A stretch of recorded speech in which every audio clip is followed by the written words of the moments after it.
Prospects for continued growth in China are very good for the next decade or so. All the fundamentals that have led China to grow well remain in place for another decade or so. After that, things start to change. Because of China's one-child policy, the labor force is actually going to start to shrink as early as 2020. So I think once you get past 2020, it's going to be very hard for China to grow rapidly, because when your labor force is declining, it's very hard to keep up high growth. But 2020 is 13 years away. I think prospects for growth are good.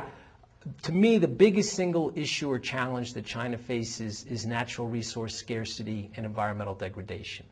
So while China is growing well, there are a lot of environmental problems. Some of those are getting worse.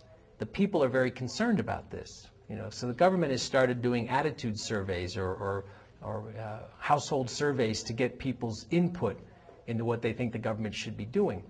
When they did this in Beijing, the two biggest issues on people's mind were air pollution and traffic. So I think there's a lot of pressure on Chinese government at central and local level to try to improve environmental conditions, to try to improve the quality of life. And it's a big challenge to keep up that 8 to 10% growth and also improve environment at the same time. So I really do see that as the key challenge that the country faces in the next 15 years or so.